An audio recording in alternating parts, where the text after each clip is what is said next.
Dios le bendiga, hermanos. Quiero compartir este video. Quiero decirle que primeramente estoy un poco agotado de la garganta, amén. No sé si se me nota en la forma de hablar, pero bueno, sí, tengo un resfriado en la garganta. Y quiero compartir esta palabra, amado, porque esta palabra es algo importante lo que voy a hablar. ¿Qué es, qué es prueba? Desde el punto de vista de nosotros los cristianos de hoy, ¿qué es prueba? Desde el punto de vista del evangelio de hoy, ¿a qué le llaman prueba a los cristianos hoy? Muchos le llaman prueba a cuando están pasando, decimos mucho, un proceso económico. Y a veces eso no es prueba. A veces eso es parte de nuestra mala administración. Porque si usted es una persona que no sabe ahorrar nada de su salario, usted es una persona que gasta más de lo que usted gana, cuando usted se vea en proceso o lo que le llamamos proceso económico, eso no es proceso, eso es consecuencia de su mala administración.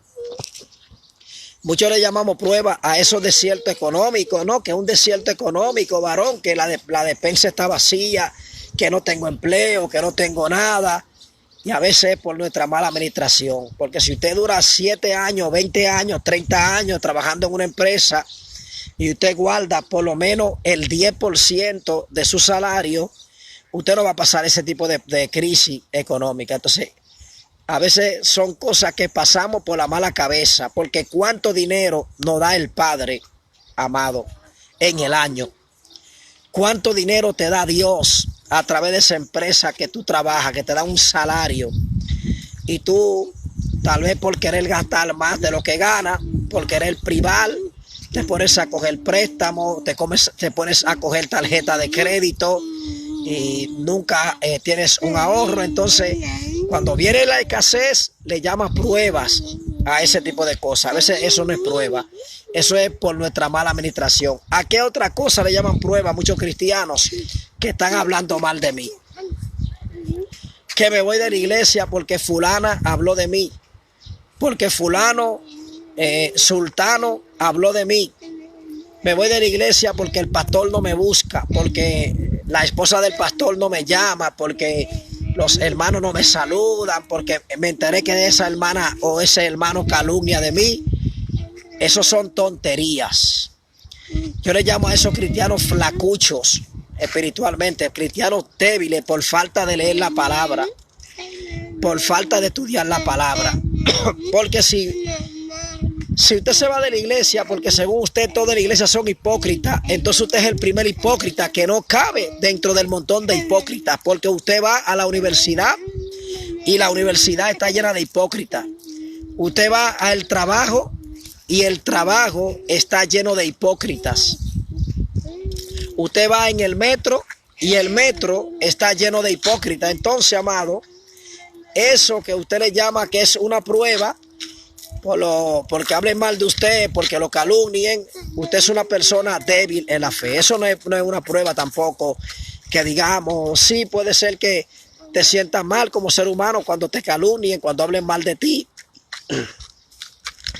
Pero eso tampoco no justifica que usted se vaya de la iglesia o que usted se vaya del lugar donde se congrega porque usted dice que habla mal de usted. En toda parte va a haber personas que van a hablar mal de usted.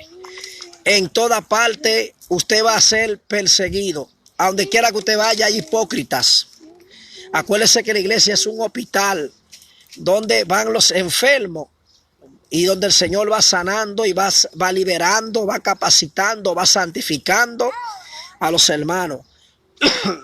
Entonces hay creyentes que se desaniman por esas cosas. Otro motivo, amado, si nos ponemos a analizar la prueba que pasó la iglesia primitiva con la iglesia de hoy, yo me pongo a pensar a veces, este pensamiento me vino de una prédica de un hermano que escuché. Un hermano muy profundo en la palabra de Dios, un hombre de Dios tremendo, la gloria de Dios, es español, un predicador español, no me acuerdo el nombre, si es José Manuel, no me acuerdo bien el nombre, sé que lo vi en las redes y decía esto: Si el peso de la iglesia fuera por la iglesia de hoy, o sea, si el peso de la iglesia primitiva descansara en nuestros hombros, ¿realmente hubiera llegado el evangelio a nuestros días? Esa palabra que dio ese predicador, la mano, es una palabra profunda y me puso a pensar. Es una palabra profunda, alabado sea Dios. Si el peso de la persecución de la iglesia primitiva fuera sobre nosotros en esa época, ¿la iglesia cristiana estuviera hoy? Porque hoy basta sencilla cosa para que muchos cristianos o llamados cristianos se aparten del camino del Señor. Hoy solamente basta con que el pastor no los salude, con que fulana chisme de mí, con que fulano chisme de mí, o con que se me levante la esposa, se me levante la mujer, se me levante la suegra. Hoy por cualquier cosita muchas personas, amados, se apartan del evangelio. Imagínense ustedes que ese tipo de hermanos de hoy le tuvieran que pasar la prueba que pasó la iglesia primitiva, que nos trajo el evangelio a través de sangre. El evangelio hoy lo tenemos aquí en Europa, aquí en España y en distintas partes del mundo. El evangelio se diseminó por todo el mundo, pero ese evangelio fue a base de sangre. La mayoría de los apóstoles fueron mártires. El mismo Cristo, como ejemplo, fue mártir, pero resucitó. O sea, no fue mártir. El mismo Señor murió por nosotros, porque un mártir es una persona que muere y ya está. Y muere por la fe. Y queda registrado, amado, para ejemplo. Eso es un mártir. Pero Cristo fue el primero que murió y resucitó para darnos vida eterna. Pero sin embargo, y la mayoría de los apóstoles que precedieron la predicación de Cristo, que el Señor le dejó el legado, murieron como mártir. A Santiago lo decapitaron, al apóstol Andrés lo crucificaron en una cruz en forma de X. A Pedro lo crucificaron y él pidió que lo crucificaran de cabeza, porque él decía que no era digno de morir como su maestro. Al apóstol Juan, el que escribió el libro de Apocalipsis, antes de ser llevado a la isla de Pasmo, como un prisionero, amado, él fue echado en una fosa de agua, en una olla de aceite hirviente, delante de todas las personas. Fue echado ahí.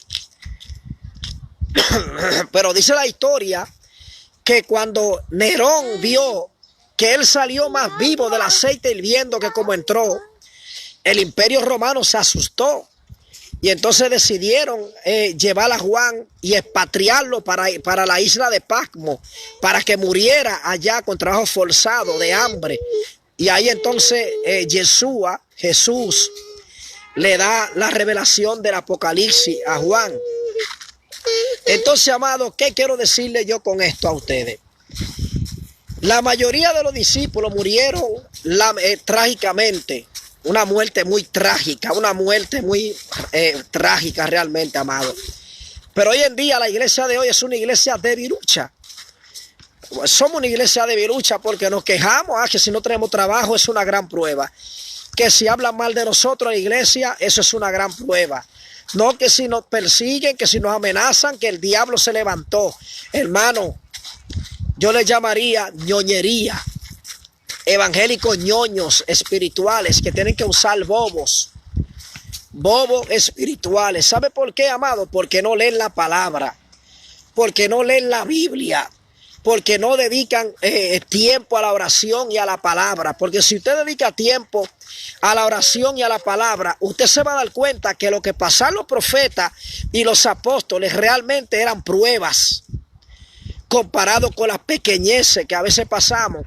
Sí hay pruebas hoy. Hay países que te matan por estar con una Biblia. Hay países como en la India. Hay países como en Corea del Norte. Hay partes aquí en Europa también donde te persiguen por el evangelio. Te encarcelan por el evangelio y hasta pueden matarte por el evangelio. Esa es una realidad, amado.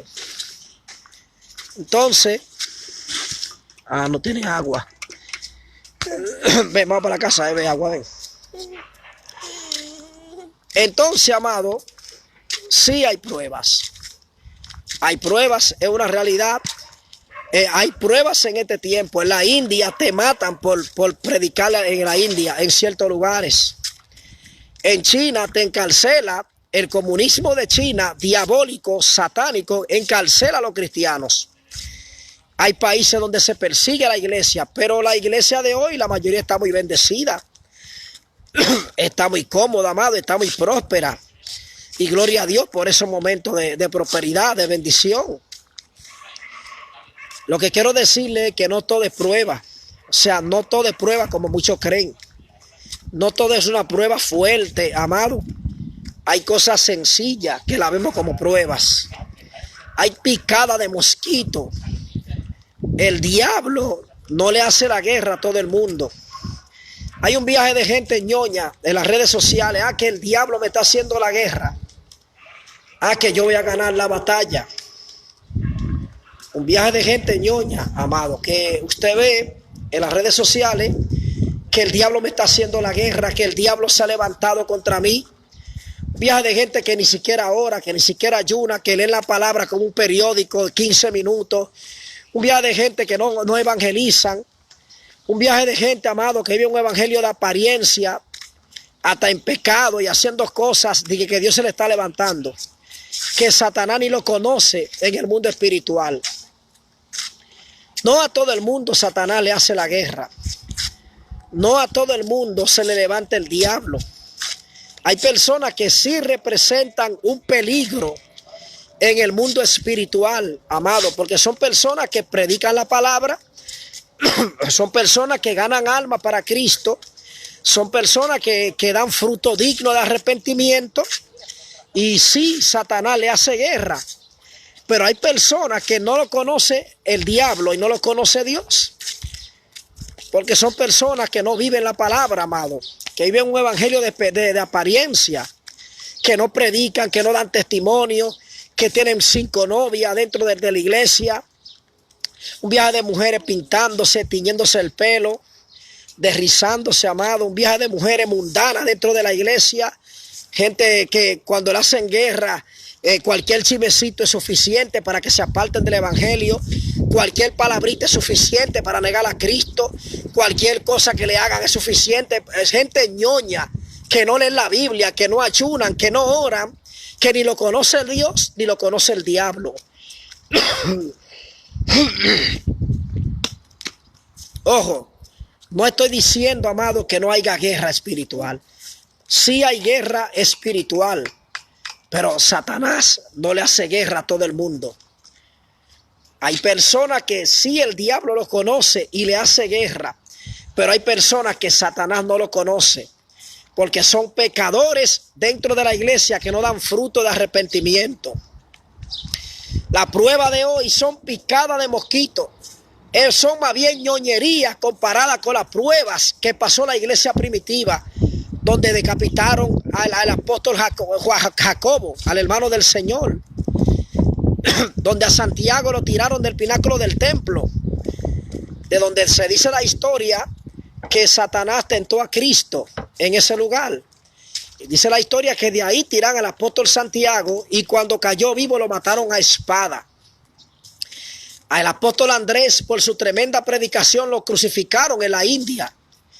La mayoría de esos apóstoles murieron. A Pablo le mochan el caco en Roma, le pican la cabeza, le cortaron la cabeza, amado, por predicar el evangelio. Esos eran cristianos que pasaban pruebas y alababan a Dios, como Pablo y Silas cantaban a Dios después de ser azotados porque echan fuera a un demonio de una divina. Esos eran creyentes que sí pasaron pruebas.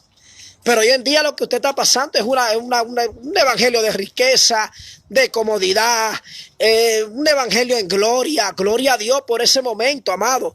Hay guerras espirituales, pero la guerra, no hemos todavía enfrentado guerra hasta la sangre.